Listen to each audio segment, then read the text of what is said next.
Hello friends, this is Anil Chahar welcoming on Electronic Academy. Let's begin with today's lecture. So, particularly this lecture will be about the next exam which is going to be held in maybe last of July or first or second week of August. It is an expected date और अभी कोई fix date नहीं है, तो ऐसा भी नहीं है कि हाँ भाई हो जाएगी उस समय, इससे पहले भी हो सकती है। तो मेरा अजम्पशन एक है कि तब तक हो जानी चाहिए एग्ज़ाम। तो रिगार्डिंग दैट ओनली आप लोगों ने ऑलरेडी इस एग्ज़ाम के लिए फॉर्म फिल कर चुके हो, क्योंकि इस एग्ज़ाम का फॉर्म नोटिफिकेशन आउट हो गया था फरवरी में 24 को, और 25 या 26 से फरवरी से फॉर्म फिल करना स्टार्ट हो चुके थे, और 16 मार्च तक जो भी एग्ज़ाम फॉर्म फिल करना था उन्होंने फिल कर दिया था। फिर भी लेकिन ड्यू टू पेंडेमिक ये पूरा डिले हो चुका था, और फिर सेकेंडली वो जो EWS रिजर्वेशन की वजह से भी फिर से एग्ज़ाम फॉर्म्स को ओपन किया गया था। तो 7 जून से 22 जून तक ये एग्ज़ाम फिर से ओपन किए गए थे। और इस रिगार्डिंग जिन्होंने भी पहले नहीं भरा था, अगर फिल नहीं किया था एग्ज़ाम फॉर्म, तो उन्होंने अभी फिल कर चुके होंगे। So that is all about the application form only. Now we have to begin about the syllabus part and then continue announcement about the examination only. So syllabus का already आपको पता होगा कि इसके दो पार्ट रहेंगे मेनली, एक technical मतलब जो भी प्रोफेशनल नॉलेज रहेगा उससे, और एक रहेगा नॉन टेक का पार्ट। और नॉन टेक में भी नंबर ऑफ क्वेश्चंस कितने रहेंगे और टेक्निकल में कितने रहेंगे। लेकिन इस बार जो लास्ट ईयर एग्जाम कंडक्ट हुआ था और इस बार कंडक्ट होने वाला, इसमें थोड़ा सा डिफरेंस किया गया है। बेसिकली नॉन टेक में पहले क्या था कि 80 क्वेश्चन नॉन टेक के आ रहे थे, उनमें से अब जो जीके पार्ट था ना उसमें मेनली नेशनल और इंटरनेशनल वाला ज़्यादा आ जाता था एज़ कम्पेयर टू राजस्थान। तो इस बार वो जो अलॉटेड नंबर ऑफ क्वेश्चन है ना उनको थोड़ा सा चेंज किया है, ठीक है। जो नंबर ऑफ क्वेश्चन का अलॉटमेंट है वो चेंज किया गया। So let's begin with this only. Now देखो, अब इसके 2 आवर्स का एग्ज़ाम रहेगा, ये 2 आवर्स का एग्ज़ाम रहेगा, total 60 minute each part A and part B. First of all मैं बता दूं कि दोनों एक कंटिन्यूस एग्जाम रहेगा, इसमें पार्ट ए रहेगा और पार्ट बी रहेगा। फर्स्टली जैसे आप टेक्निकल एग्जाम स्टार्ट हुआ पार्ट ए पहले, तो आपका 60 minutes only for technical exam ही रहेगा, यानी कि जो प्रोफेशनल नॉलेज पार्ट ए है इसमें पार्ट बी का कोई भी क्वेश्चन अटैम्प्ट नहीं कर सकते हो। सेकेंडली जब पार्ट बी स्टार्ट हो जाएगा तो पार्ट ए के क्वेश्चन अटैम्प्ट नहीं कर पाओगे। और आपको ये भी पता होना चाहिए इसमें इंडिविजुअल कट ऑफ है, यानी कि टेक्निकल में आपकी मिनिमम कट ऑफ क्लियर होनी चाहिए, और पार्ट बी में भी, यानी कि दो पार्ट ए और पार्ट बी है इन दोनों में मिनिमम कट ऑफ डिसाइडेड है। वो मिनिमम कट ऑफ आपको क्लियर करनी ही होगी फॉर एग्जामिनेशन में अपीयर होने के लिए। मतलब अगर आपने मान लो कि पार्ट ए में तो बहुत अच्छे मार्क्स आपने स्कोर कर लिया, जैसे आउट ऑफ जैसे प्रोफेशनल नॉलेज में 60 क्वेश्चन आएंगे, उन 60 में से आपने 50 या 55 क्वेश्चन अटैम्प्ट कर लिए और वो आपके एक्यूरेट हैं। लेकिन पार्ट बी में आपका जो रेशियो है ना वो कट ऑफ नीचे रह गई, तो आप इस एग्ज़ाम के लिए सेलेक्ट नहीं हो पाओगे। तो क्या होगा, क्योंकि इसमें इस एग्ज़ाम में आपकी पर्टिकुलर कट ऑफ क्लियर होगी, उसके बाद में आपकी रैंक डिसाइड होगा, उसके बाद में सिलेक्शन क्राइटेरिया डिसाइड होगा। क्लियर हुआ? नाउ देखो, professional knowledge basically technical knowledge की बात कर रहा है। अगर मैं एई और जेई की बात करूँ, तो टेक्निकल और अदर एग्जाम जो भी बहुत सी नंबर ऑफ वैकेंसीज निकली हुई हैं इस पर्टिकुलर एग्जाम के लिए, तो वो उससे अकॉर्डिंग अपने जैसे जूनियर केमिस्ट की एग्ज़ाम है, इन्फॉर्मेटिक्स असिस्टेंट है, उनका सिलेबस कुछ अलग होगा। तो यहाँ पर हम बात कर रहे हैं टेक्निकल एग्जाम के लिए, यानी कि जेई और एई पोस्ट के लिए। तो प्रोफेशनल नॉलेज में भी क्या रहेगा, टेक्निकल पर्टिकुलर अगर इलेक्ट्रिकल इंजीनियरिंग से आपने एग्जाम फॉर्म फिल किया है तो इलेक्ट्रिकल का टेक्निकल पार्ट रहेगा, या अगर मैकेनिकल और सिविल से फिल किया है तो मैकेनिकल सिविल का, और या ईसी और आईएन से फिल किया है तो ईसी आईएन से। तो प्रोफेशनल नॉलेज इसमें 60 क्वेश्चन रहेंगे, each question will B 2 marks only. तो टोटल 120 मार्क्स यहाँ पर अलॉट हो चुके, वही 60 मिनट्स। सेकेंड जो पार्ट रहेगा उसमें रहेगा पार्ट बी में, पहला पार्ट रहेगा रीजनिंग एंड मेंटल एबिलिटी, जिसमें 8 क्वेश्चंस रहेंगे और 8 मार्क्स के। फिर यहाँ पर जो मेजर चेंज किया है, पहले क्या किया, 12 मार्क्स का डिस्ट्रीब्यूशन था, लेकिन इस बार जो चेंजेस किया है, ये जो राजस्थान का जीके और ये जनरल नॉलेज में जो चेंज किया है, इसको total number of 48 question allot किए गए। इन 48 में से भी देखो राजस्थान स्पेसिफिक जीके के लिए 36 number of question attempt allot किए गए हैं। और उस मैंने बोला ना, नॉन टेक पार्ट में each and every question will contain 1 mark only, यानी कि 80 क्वेश्चन होंगे और 80 मार्क्स के रहेंगे। There is a negative marking also for both part A और पार्ट बी, ठीक है। तो यहाँ पर राजस्थान में 36 नंबर क्वेश्चन अलॉट हुए हैं, और राजस्थान नेशनल और इंटरनेशनल जीके के लिए 12 क्वेश्चन अलॉट हुए हैं, यानी कि 12 मार्क्स के। फिर हम इसका थर्ड पार्ट बात देख लेते हैं। तो थर्ड पार्ट है हिंदी, जनरल हिंदी, जो ग्रामर हो रहेगी उसी के क्वेश्चंस रहेंगे, तो इसके 8 नंबर ऑफ क्वेश्चन रहेंगे। जनरल जो इंग्लिश रहेगी उसके भी 8 नंबर ऑफ क्वेश्चंस रहेंगे।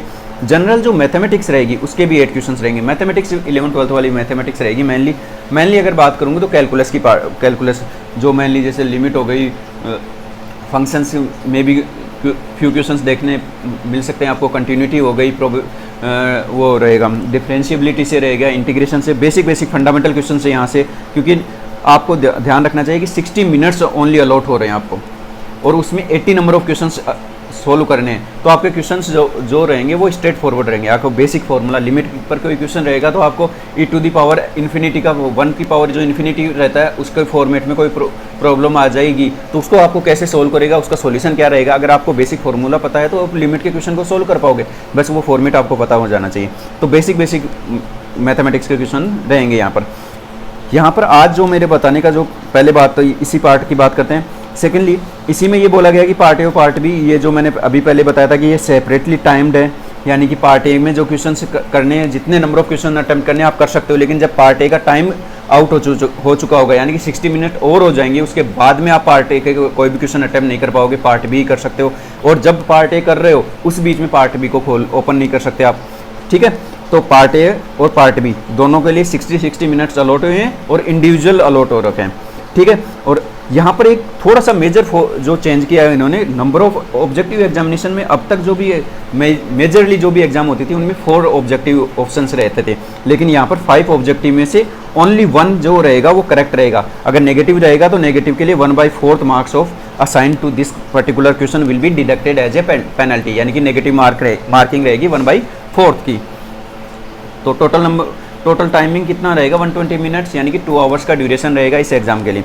नाउ ये तो रिगार्डिंग एग्जाम का जो सिनारियो है उसके रिगार्डिंग हो गया कि कैसे नंबर ऑफ क्वेश्चंस रहेंगे, कि प्रोफेशनल के 60 हो गए, 80 क्वेश्चन नॉन टेक के रहेंगे, 80 में भी डिवाइड कर दिया कि 8 number of questions reasoning and mental ability, 48 GK के रहेंगे। ये ध्यान रखना यहाँ पर 48 क्वेश्चंस रहेंगे जीके के, उसमें भी 48 में से भी डिस्ट्रीब्यूट किया गया 36 एंड 12। फिर जनरल हिंदी हो गई 8, इंग्लिश हो गई 8 और मैथमेटिक्स। तो यहाँ पर आज जो लेक्चर लेकर आने का मेरा तात्पर्य ये था कि इन फ्यूचर यानी कि कल से मैं जो भी नए लेक्चर्स इस रिगार्डिंग अपलोड करने वाला हूँ वो हम इस एग्ज़ाम को ध्यान में रखते हुए इस एग्ज़ाम के ओरिएंटेड लेक्चर्स अपलोड किए जाएंगे।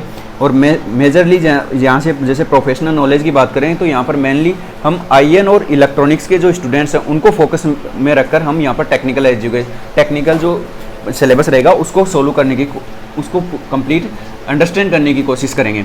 अब यहाँ पर ये भी बात रहेगी कि टेक्निकल में क्या क्या सब्जेक्ट्स पढ़ने होंगे। तो जो सिलेबस पार्ट रहेगा, जैसे कल लेक्चर आएगा तो कल उसके रिगार्डिंग में जैसे जो टॉपिक रहेंगे उनका ब्रीफ ओवरव्यू देकर फिर एक पर्टिकुलर सब्जेक्ट स्टार्ट कर दिया जाएगा और उस पर्टिकुलर सब्जेक्ट से जो भी बेसिक फंडामेंटल क्वेश्चन बनेंगे वो डिस्कस करेंगे। इसमें देखो मैं यहाँ पर आपको थ्योरी लेक्चर नहीं देने जा रहा हूँ, यहाँ पर हम बात करेंगे इस एग्ज़ाम को क्रैक करने का तरीका समझने की कोशिश। और वो क्या होगा, क्योंकि थ्योरीटिकल नॉलेज आपको बहुत कुछ है, आपकी थ्योरी बहुत बार हो चुकी होगी, आपने गेट के लिए प्रिपरेशन की होगी या यूपीएससी के इंजीनियरिंग सर्विसेज के लिए प्रिपरेशन की होगी, तो आपका टेक्निकल नॉलेज या अभी जस्ट पास आउट हुए तो आपका टेक्निकल मतलब ब्रशअप करना है। टेक्निकल का आपका बेसिक फंडामेंटल क्लियर है, लेकिन बेसिक भी नहीं है तो थोड़ा बहुत टेक्निकल आपके दिमाग में बैठा हुआ है, लेकिन अगर उसको ब्रशअप कर लिया जाए तो वो टेक्निकल फिर से आपके माइंड में रिवाइज हो जाएगा। और वो एक ही तरीका है कैसे किया जा सकता है, बाई डूइंग प्रैक्टिस। क्लियर है वो? अगर प्रैक्टिस कैसे करेंगे, प्रैक्टिस के लिए आपको नंबर ऑफ प्रॉब्लम्स को सोल्व करना होगा, नंबर ऑफ प्रॉब्लम्स को सोल्व करना होगा। और नंबर ऑफ प्रॉब्लम्स को सोल्व करने के लिए हम डेली एक रूटीन बनाएं कि हम एक पर्टिकुलर सब्जेक्ट को उठाएं और उसके लिए रिगार्डिंग इस एग्ज़ाम से रिलेटेड, यानी कि इस एग्ज़ाम का AEJ जो स्टेट AEJ एग्ज़ाम होती है या फिर राजस्थान के जो इलेक्ट्रिसिटी डिपार्टमेंट में पर्टिकुलर एग्ज़ाम होने जा रही है, इस रिगार्डिंग जैसे प्रीवियस ईयर में क्वेश्चन आए थे उस तरह के लेवल के क्वेश्चन आपको सोल्व कराए जाएं, सो दैट आपको पर्टिकुलर सब्जेक्ट का एक नॉलेज होगा, एक बेसिक फंडामेंटल का आपको आइडिया लगेगा कि हाँ मेरा ये फंडामेंटल्स क्लियर नहीं है, लेकिन हम इस प्रॉब्लम के थ्रू उन फंडामेंटल्स को क्लियर करने की कोशिश करेंगे। क्लियर हुआ? तो यहाँ से पहला पार्ट ए के लिए हम डिस्कस कर चुके हैं कि जो मेनली IN और EC के जो स्टूडेंट्स हैं उनके लिए रहेगा यहाँ पर टेक्निकल एग्जाम के लिए, कि इसमें हम पर्टिकुलर सब्जेक्ट को क्लिक करेंगे और पर्टिकुलर सब्जेक्ट से डेली हम कुछ फ्यू नंबर ऑफ प्रॉब्लम्स के थ्रू हम उस कंसेप्ट को समझेंगे। यानी कि ये जो पर्टिकुलर कोर्स रहेगा ये क्या रहेगा, ये कंसेप्ट थ्रू प्रॉब्लम्स रहेगा। CTP इसका पर्टिकुलर जो ऐसा मान लो कि कोर्स लॉन्च करने जा रहा हूँ, उसका नाम ये रहेगा CTP, यानी कि हम जो कंसेप्ट हैं, अब हम रिवर्स इंजीनियरिंग कर रहे हैं, हम डायरेक्ट नहीं, रिवर्सली कैसे, क्योंकि हम थ्योरी पढ़कर प्रॉब्लम्स नहीं सोल्व कर रहे हैं, हम प्रॉब्लम्स सोल्व करके थ्योरी को समझने की कोशिश कर रहे हैं। और ये जो मेथड होता है ना, ये बहुत ही अच्छा मेथड होता है, क्योंकि आपने थ्योरी पढ़ चुके हो, लेकिन थ्योरी आपके माइंड में है, लेकिन उसका प्रैक्टिकल एग्जामिनेशन में जब प्रॉब्लम सोल्व आएगा ना, तब आपके दिमाग में नहीं आ रहा है, तो हम पहले से ही प्रॉब्लम्स को के थ्रू इस कंसेप्ट को समझने की कोशिश करेंगे। सेकेंडली, एक और अनाउंसमेंट आपके लिए यह है कि जो राजस्थान का जीके और नेशनल और इंटरनेशनल जीके है, इस रिगार्डिंग भी मैं आपको प्रॉब्लम सोल्व कराएंगे। इसमें भी मैं थ्योरेटिकल पार्ट में नहीं जाने वाला हूँ, इसमें भी हम नंबर ऑफ प्रॉब्लम्स को सोल्व करने की कोशिश करेंगे। यानी कि मेनली जो राजस्थान का जीके है, वो राजस्थान के जीके से 36 क्वेश्चंस आने वाले हैं। अब आपको देखो एक पर्टिकुलर इस जो सिलेबस पैटर्न है, अगर इस पैटर्न को फोकस करें ना, तो इस पैटर्न को फोकस करते हैं तो देखो कितने नंबर ऑफ प्रॉब्लम्स आ रहे हैं यहाँ से। अगर यहाँ से देखा जाए तो देखो कितने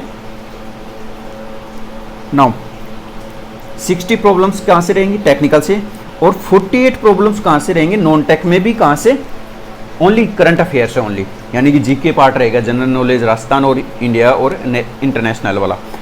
अगर ये दो पार्ट आपने मेजरली बहुत अच्छा स्ट्रॉन्ग कर लिया ना, तो आप ये एग्जाम क्रैक कर पाओगे, क्योंकि बाकी पार्ट में जैसे रीजनिंग और मेंटल एबिलिटी वाले क्वेश्चन है, प्रैक्टिस भी नहीं कर रहे हो, तो बेसिक फंडामेंटल क्वेश्चन आएंगे। और बेसिक फंडामेंटल मेरे को लग रहा है 8 में से आप 3 या 4 तो डायरेक्टली, 3 और 4 क्वेश्चन डायरेक्टली आप सोल्व कर लोगे। तो आपके लिए वहाँ मेहनत करने की ज़रूरत नहीं थी, मेहनत करने की ज़रूरत थी यहाँ पर आपने अगर टाइम डिवोट करके ये वाला टाइम सेव कर लिया ना, तो उसके बाद में क्या होगा कि यहाँ पर आपके अगर 3-4 क्वेश्चन भी सोल्व हो पा रहे हैं, तो ये वाला ज़्यादा सही हो रहे हैं, ये वाले 3-4 हो रहे हैं। हिंदी का है तो हिंदी बेसिक हिंदी है, आपको ग्रामर को केवल इतना करना, बहुत डेप्थ में नहीं जाना। बेसिक जैसे संधि हो गई, लोकोक्ति हो गई, या फिर जो भी इसका हिंदी जनरल ग्रामर रहेगी ना, उसका जो बेसिक फंडामेंटल क्वेश्चन आएंगे वो आएंगे। जैसे संधि से एक क्वेश्चन आ जाना है, तो ये बेसिक आप रिवाइज करना है, क्योंकि आपके पढ़ा हुआ है। इंग्लिश है तो इंग्लिश का थोड़ा सा प्रैक्टिस कर लो। मैथमेटिक्स है तो ये मैथमेटिक्स अगर टाइम रहा तो मैं यहाँ पर बेसिक, यहाँ पर मैं थोड़ी सी प्रॉब्लम ना करके यहाँ पर एक शॉर्ट नोट टाइप में जैसे फॉर्मूला बताकर फिर हम प्रॉब्लम सॉल्व करने की कोशिश करेंगे। तो यहाँ पर भी ये वाला टॉपिक सब्जेक्ट भी मैं कवर करने की कोशिश करूँगा। तो यहाँ से एक प्रोफेशनल वाला, एक ये वाला, और ये 3 सब्जेक्ट, ये 3 टॉपिक है ना, ये कवर करने की कोशिश करेंगे। और ये जैसे एग्ज़ाम भी होने वाला है कि मे भी कभी भी हो सकता है, ये पहले से अनाउंसमेंट नहीं हो रखा है, अभी टेंटेटिव डेट भी नहीं है, लेकिन जहाँ से एक्सपेक्टेशन है वहाँ ऐसा हो सकता है कि लास्ट ऑफ जुलाई और फर्स्ट और सेकेंड वीक ऑफ अगस्त ये एग्ज़ाम कंडक्ट की जा सकती है। तो हम उस रिगार्डिंग इस एग्ज़ाम की प्रिपरेशन करेंगे, और ये सब कुछ है। कल से हम इसके लिए पर्टिकुलर यहाँ से स्टार्ट कर देंगे, और इसका जो सिलेबस पार्ट रहेगा, जैसे कम्युनिकेशन है, अगर मैं मेजरली बोलूँ तो यहाँ से इंस्ट्रूमेंटेशन के क्वेश्चन, यानी कि जो मेजरमेंट्स है ना, मेजरमेंट सब्जेक्ट के क्वेश्चन काफ़ी रहेंगे। कम्युनिकेशन के भी ठीक ठाक बेसिक फंडामेंटल क्वेश्चन रहेंगे। कम्युनिकेशन, एनालॉग, डिजिटल और रेडार कम्युनिकेशन, ऑप्टिकल कम्युनिकेशन, ये सब पार्ट है, ये हम सब कुछ डिस्कस करने वाले हैं यहाँ पर। डिजिटल हो गया, डिजिटल इलेक्ट्रॉनिक्स से भी क्वेश्चन रहेंगे। क्लियर हुआ? ओके गाइज, तो फिर कल मिलते हैं। तब तक के लिए आप अपनी प्रिपरेशन करते रहिए और अपना हेल्थ का ध्यान रखिए। Okay bye, thank you.